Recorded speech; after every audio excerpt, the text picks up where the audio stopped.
In this video, I'm going to be sharing the single most important skill for parents to master to effectively manage tantrum behavior in young children.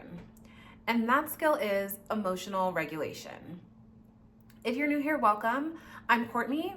This is my cat Kathy, wants to be in the video right now. I'm a board certified behavior analyst, and I help parents of young children go from overwhelmed and reactive to calm and centered so they can effectively respond to their child during these challenging moments in parenting. If you want to build more positive and healthy relationship skills, then be sure to hit that subscribe bell and button to be notified each time I drop a new video. So what is emotional regulation? Emotional regulation is how we control and manage our own emotions in any given circumstance or situation, and how we manage our emotional expressions and responses. So we want to look at a couple of things with this. We want to look at why this is important as a parent for us to master, because emotional regulation does occur throughout all of our lives in parenthood and not in parenthood. And there's two main reasons here. The first is that how we as parents demonstrate and express our emotions is what our children are likely to do themselves as they grow up, become adults out into the world, and have to emotionally regulate themselves without the help and presence of a caregiver or parent. Secondly, it does impact the parent-child bond, dynamic, and relationship. It does impact how we form attachments with our children, and then how our children are forming attachments with others as they again grow up and become functioning adults out into the world. So let's take a couple of examples here. I want to talk about, we'll call it parent one and parent two, just to really look at the physical expressions and physical manifestations of emotional regulation and what we can call essentially, I guess, emotional dysregulation. So we'll take parent one for example here. So let's take parent one example here. So parent one's child, they've been tantruming for, let's say, 20 going on 30 minutes or so here. And today, mom or dad, as caregivers, just really feeling tired, exhausted, overwhelmed. They woke up feeling a bit under the weather. They're not feeling 100% themselves. And what they're physically doing in this moment when their child is tantruming is they're walking back and forth. They're pacing. They're kind of distancing themselves from their child a little bit. They're safe, obviously, in watching them, but they're not really interacting with them. They've got some shallow breathing going on, or the interactions they have are maybe just telling them all the things they don't want them to do. Don't throw those toys. Don't push that over. Stop screaming. Stop yelling. And they're communicating this in a way with a, short, quick tone. They seem kind of impatient and are really just unsteady and unease. They're flush. You can see it in their facial expressions. So this is an example maybe of a parent who's dysregulated in this moment.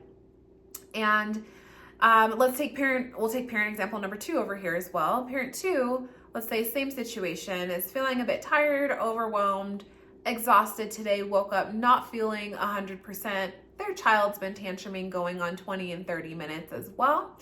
And essentially now they're on the level with their kiddo. They're kneeling down on the ground. Their body language is present with them.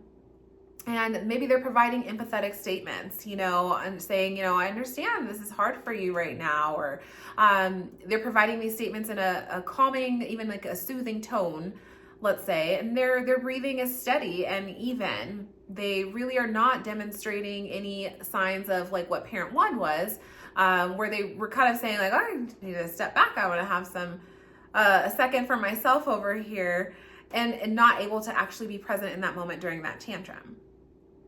So I'm providing these two examples here because, to be honest, on any given day, you could be parent one or you could be parent two. And it's really, we think about, again, why it's so important for us to master the skill, because we want to see our children be able to effectively master emotional regulation for themselves as they grow up. But it really is a cumulative effect. So no one has to be perfect here all the time. As parents, we're human, and we do have to deal with our own emotions and handle that. And we don't have to be perfect every single time. So I want to give that caveat here. But with that being said, it's really important to kind of know, where do you kind of fall most of the time, let's say. And we're going to talk about these three must-dos, the kind of most important or essential steps that you can take in order to really master emotional regulation, or to get better at emotionally regulating yourselves. And it ties into these examples here because we really have to be self-aware. We have to kind of do a little bit of a self-assessment for ourselves. And there's a couple of things we're going to be looking at. And in these two examples, we're going to we talked about what the physical expressions were for these parents, parent 1 and parent 2. And we also talk about what those triggers were in this moment, which was the child tantruming for 20, 30 minutes. These can be different for every parent and every individual. This is kind of a generic example. I think one that's pretty common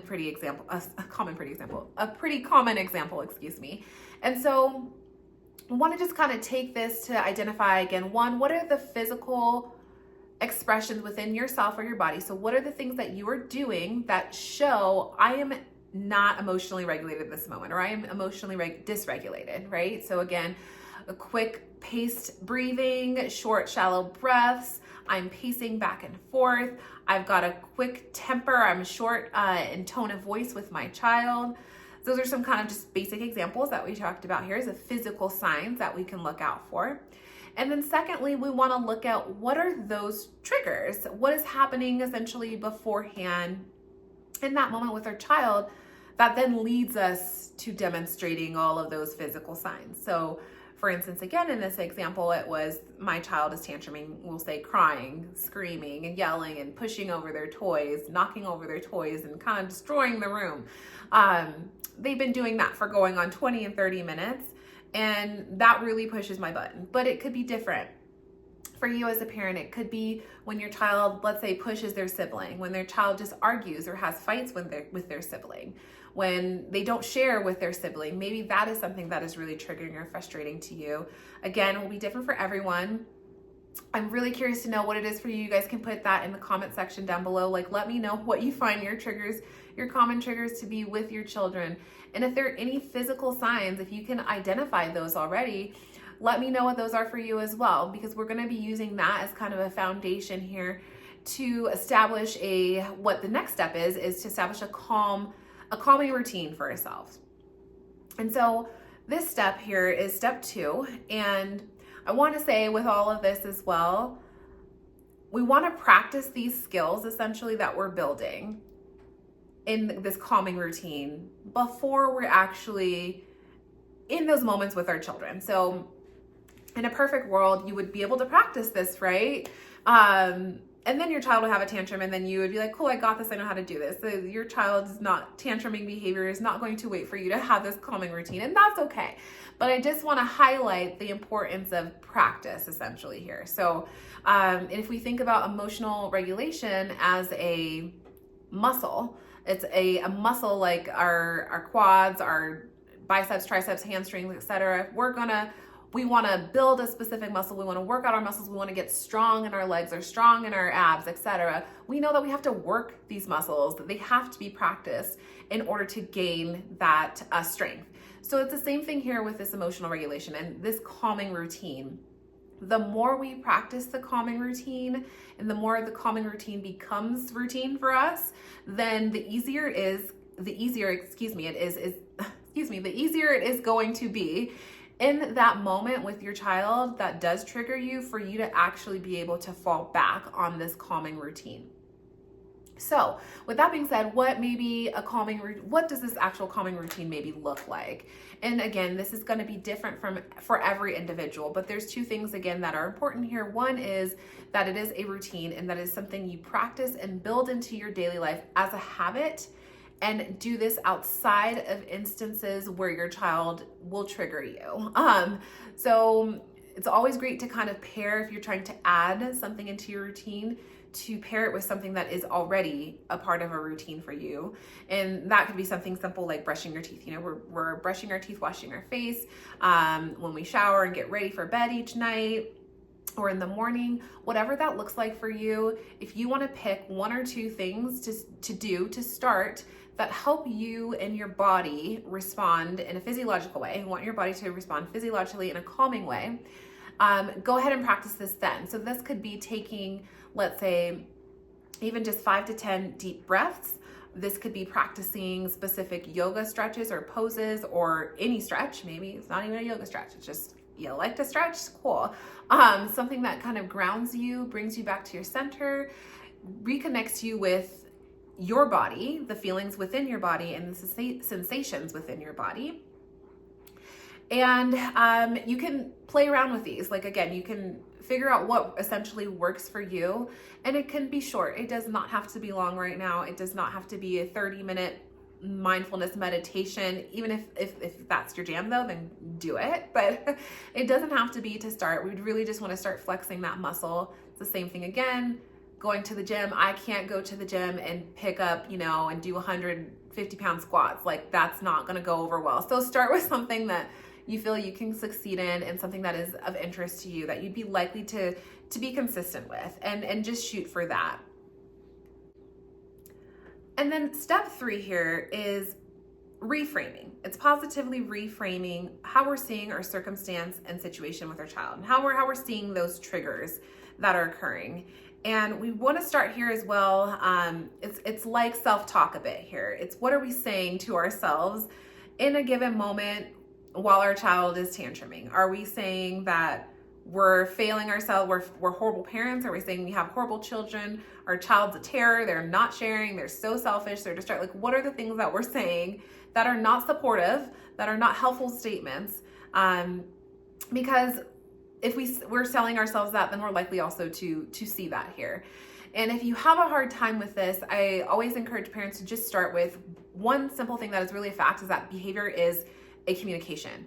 All behavior is communication. So what we might call good behavior and we call bad behavior is communicating regardless. So if your child is tantruming and they're crying for 30 minutes and they're pushing their sibling and throwing all the toys all off of the table and everything, it is a form of communication, right? We know our children right now are having these big emotions that they don't know how to handle yet. Again, they're watching their parents handle how they handle these emotions, really.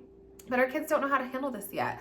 And so we're seeing what they're doing as a way of communicating that there is an unmet need here, right? There's something that my child is trying to tell me, or those around him or her, that he doesn't maybe have the skills just yet to do in a way that is more functional and less maybe destructive to the environment and the setting or circumstance. And that's something that will be worked on as time, as children grow up and time goes on. But it's really, again, helpful for parents to be able to see that that is what's occurring in this moment, versus telling themselves a story that, again, goes along the lines of really a negative thinking, and it's just not really going to be supportive or helpful one. And the second thing in positively reframing this ties in again with behavior as a form of communication. And every opportunity that our kiddo is having a tantrum behavior is an opportunity for them to learn to regulate themselves, right? It's an opportunity for them to learn from us as parents how they can better respond. What can they do in these moments? That's maybe different than knocking over sibling, pushing over toys, grabbing things, throwing things, yelling, crying, and screaming, right?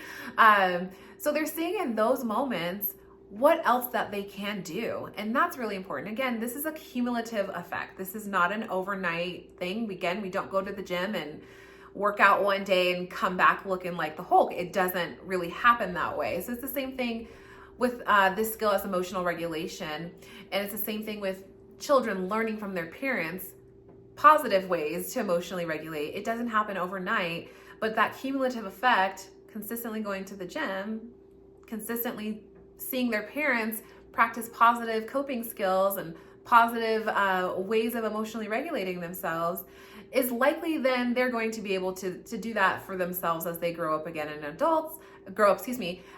become functioning adults and are modeling what their caregivers did. So really being able to see these challenging moments as opportunities for growth.